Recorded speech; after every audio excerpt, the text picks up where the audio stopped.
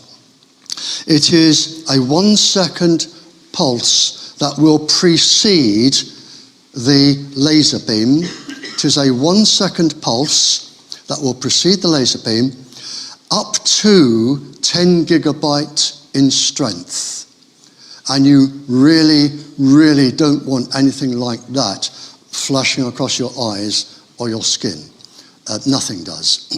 That is being tried out as a burst of energy, so that you can download a whole movie or whatever. Now, just to finish off, it's not all gloom and doom. There is a very simple answer to this, all of this. There is a solution. All you have to do is run cables. Many countries, they don't have smart meters that use Wi-Fi. All of the smart meters run off cable. All of the cables into the schools, all of the Wi-Fi in the schools, well, it's not Wi-Fi, it is cabled from source. There are no microwaves in the air. If we took the trouble to run cables just like telephone cables. Everybody could have everything they wanted, even better, more secure, and better and faster. But we have 500 companies that are immensely powerful.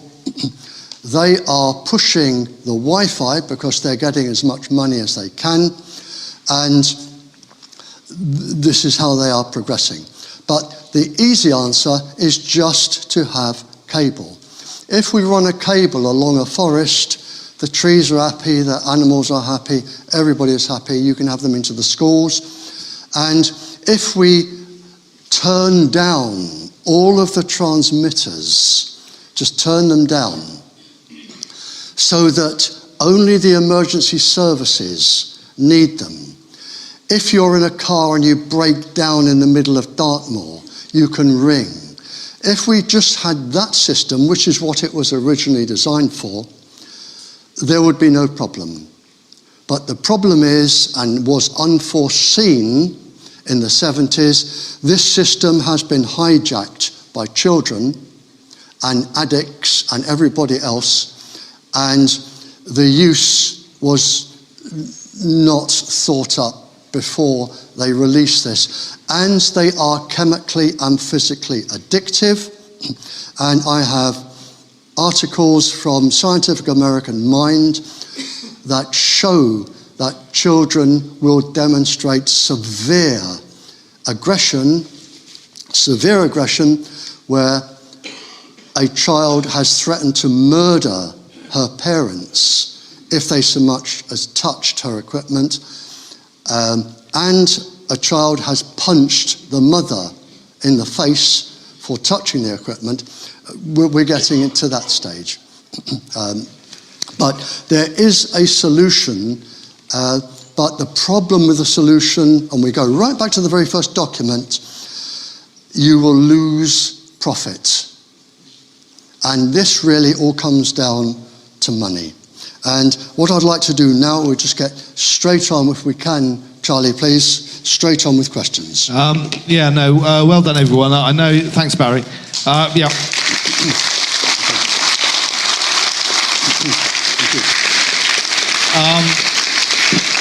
You're all doing really well. It's hard listening to this stuff. So we're going to have questions and answers. So we're going to cut it slightly shorter because we've all got homes to go to. So we don't want to go much past 10 o'clock. So we're going to have about 15 minutes for questions and answers. Hands up if you have... Can I just say, yes. There is a gentleman who asked very, very early, he has a desperate question. Jonathan, is it Jonathan? To do with eyes. Sorry, could we have a question from Jonathan, please? Yeah, thank you. It's about the 5G infrastructure, and part of that is going to be the LED street lighting. There is, in America, a researcher and lighting design mathematician who says that LED, in the form of the new streetlights and car headlights, is going to cause irreparable damage to everyone's eyesight, because LED light is rather like a laser light in that it's generated from a flat projector and has a beam-like capability. Could you talk about the health concerns in respect of LED light and how it might affect the optics? Right, I'll go as far as I can. Yes to eye damage, yes to skin cancer. That's documented. Blue light.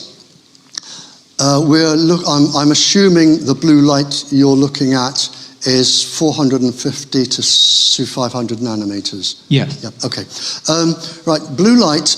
Now there are radiation sensors, ganglions on the sides of the eyes. Their full function isn't fully understood, but it is known they pick up radiation and they send it back to the brain. Blue light is also known to go to the retina at the back of the eye. It is known to go to the hypothalamus. The hypothalamus has special enzymes. They're called periods. Now, the enzymes in the molecules or the cells in the hypothalamus in the brain, it is known that under normal conditions without blue light, they travel to the outside of the molecule or the outside of the cell. There is a chemical reaction, I don't know what it is, but then they come back. The complete cycle takes 24 hours. Now, blue light is known to slow this down by up to 2 hours a day. Up to 2 hours a day. The hypothalamus, I know, controls the internal circadian resonant frequencies, our internal clocks. The hypothalamus is also connected to the pituitary, which releases hormones and can be responsible for behavior. Now, that is as far as my knowledge goes, but I'm just going to throw this out. Are there any medical professionals here? I would like to know, if you slow down the hypothalamus for up to 2 hours a day and it is continuous, is there any medical professional here that could enlighten me and everybody on any knock-on effect for organs or whatever it is I don't know about? Some years ago, I was in Malta. Oh, sorry, I was looking at the gentleman behind you. Sorry. Doing mental health studies in Malta, and they did various studies. And we had what we call blue rooms, mood rooms, which what you were stating there with the mitochondrial and the pituitary gland and around that area. And they found that there was mood suppressor, and people got not depressed, but you could stabilize the mood, but it also slowed the functions of the mind. So what we're saying, in case they couldn't hear you at the back, it will change moods and suppress processes in the mind. Yes. Yeah. And they also found out taurine in Red Bull actually lifted it. Could I ask something else, sir, please? We're all adults and we have mechanisms that. How would that affect sort of? And I'm thinking of a teenager who is adolescent and probably is not in full control of their emotions or moods. Could you guess or give a professional opinion of how that would affect an adolescent? I'm not quite on that level, and I'm going back 5 years for this study. But it certainly would affect the stability of the mind anyway. It does, and actually my son is 8 years old in Exwick Primary School, and I've noticed a mood change due to Wi-Fi activity there. Yeah. But there were 2 pills, and one of them is kind of banned in America now because of this. But I can't remember the study, so I don't want to quote myself. Can I just add one thing to that, sir? I do know that in China they have opened up medical blocks now for this specific thing for children and mood changes.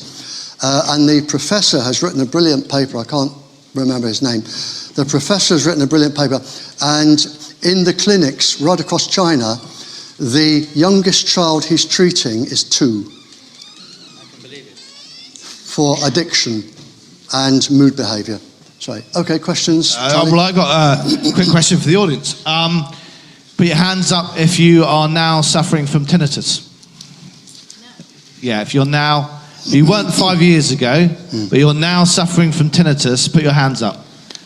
Right up. Everyone can look around. How many people is that? That's 20%, 30% of the audience. Okay, any hands down? I'm back at school now. Questions? We have one question over here. I'm going to pass the mic to you. 2 quick questions. First, you said there was 3 organisms that were immune, and you said one was bacteria. What were the other 2? the first are, and I don't know whether they, maybe somebody here will know, whether they are microorganisms or bacterium or what. They're called tardigrades, and NASA has beamed them into space and brought them back, and they've just come out of their little cocoon and thought, well, that was a nice rest. They seem impervious to everything, and the other the bacterium thrive, and the other was scorpions. Oh, scorpions. Oh, that's interesting. And the other thing was, with the microwave technology, was it actually being worked on by ARPANET in the 50s and 60s? Sorry, ARPANET. Was it being worked on by ARPANET?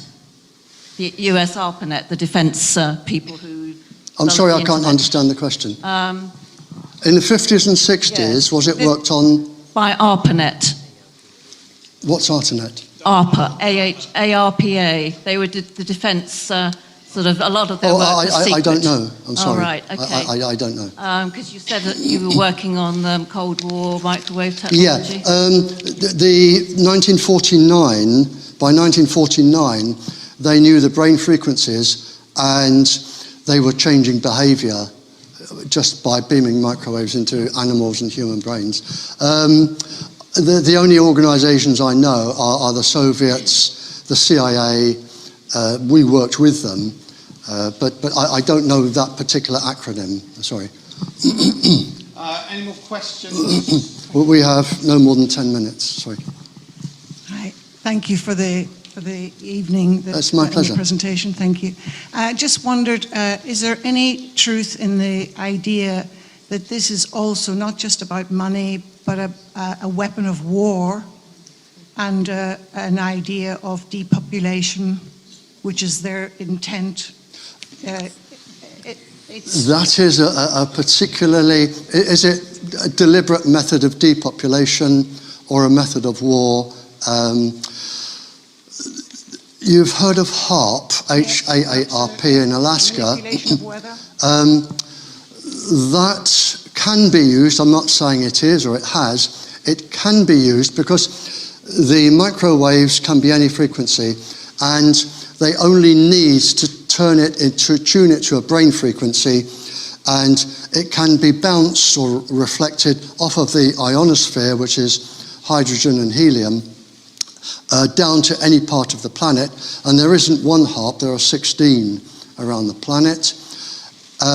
They can be used to change weather. They can be used for bacterial warfare, and I can't go into how and why now. They can be used to cause illness, but yes, they have been used. The Soviets microwaved the Americans. Recently, in one country, the American embassy was microwaved. Cuba, yep. We microwaved the Catholics in Northern Ireland. The Americans microwaved the ladies at Greenham Common to give them cancer and make them sick. But now, and I'm not going to mention the country or the countries, and why I like this is because I would like this to go out, and I would like people to take notice in these countries. But I know one country from my travels where there is a very heavy, I think there are about 2 million Muslim populations, density of Muslims, and the concentration of towers is within there. There are other areas of the planet where the extremely wealthy, and I'm not trying to start a civil war here, but they are exempt microwaves in their areas.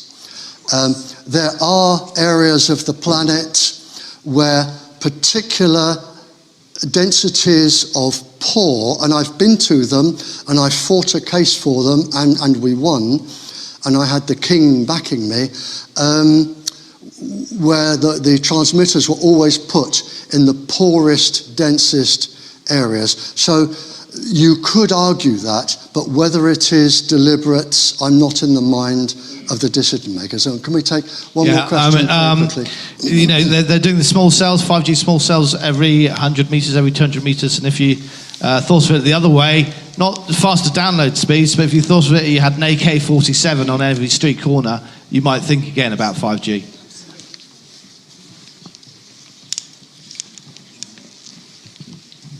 Yeah, hi, Barry. Yes. Hi, Barry. I was living in Bristol, which is a 5G testbed, and it gave me cancer on my skin, and also I nearly lost my vision. It made me extremely fatigued over and over in years, and I tested the environment with a meter, and the exposure levels are horrendous. So I left my whole life behind. But my question to you would be, how do we protect ourselves from this stuff? I'm seeing a lot of products on the market that are giving out waves, like Blue Shield and stuff like that. Are these things actually working for us, or is there nothing to save us from 5G if we don't get it stopped? Protection, it can be very, very costly. As far as we know at the moment, and may I say that is a brilliant question, and I only had some of the information yesterday from China. The new 5G, whether it's 5G or 6G, and I can't get my brain around why they're doing this at the moment, but a university has developed the 5G beam that will penetrate the metal casing on a cell phone. But my first thought was, well, if it can do that to the casing of a cell phone, what will it do to your eyes or your skin? And what is the purpose behind it? But at the moment, 5G you won't pick up on any of your acoustometers anyway. The mathematics for the beam is so complex that I don't know a mathematician in the world that can actually decipher what is actually inside the beam. There are many hundreds of frequencies being tested and tried. I don't know a single safe one. I can't think of any form of screening that will stop 5G unless, again, ESUK, they have a directory of, I think, 350 items, something like that, on their website that may stop different Gs. I don't know. 5G will not penetrate far into the house. It can be stopped by walls, unless they put the metal bit in. But 5G is having a carrier wave that will take it further. Its penetrative power is not strong when it comes to buildings and trees, but they are using carrier waves, namely 4G or 3G, 700 megahertz, to bring it further into the house. But it is designed to marry up and work with smart meters and the Wi-Fi and everything else. So at the moment, until 5G is established, we don't know how to block it because they haven't produced it. It's like saying we want a bulletproof jacket, but we haven't made the bullets. Until you've made the bullets, you won't know what works. Great. Thanks so much, Barry. Okay. Much appreciated. Now, I want to wrap this up because, time, and as I said, we've all got homes to go to. Can I just add something there as well, please? Absolutely, yeah. Okay, if I were a decision maker, a councillor or a school governor or something, I'm thinking of me, and somebody said, we want you to sign here because this is coming on your land, your territory, your property. I would say, very simply, give me the research paper. If I am the signatory, I take responsibility, and under this law, it is the principal who pays the costs. If I am signing for this, give me a research paper that says pregnant women, the animals, the trees, children will be unharmed for the duration that they are in front of it. give me one research paper, I will send it for independent peer review to Nature publications or a top-rate journal, and I will see what their reply is. And they will come back and say, there is no safe level for a child ever. But I would safeguard myself, and I'm not saying this as a threat, but I do get a lot of councillors and legal people coming to my house saying, can we take the council to court under civil law? And I don't know, but the pot is boiling, and if I were a decision maker, I would want something cast iron. Say, give this to me, I will make my own decision, I will not be bullied.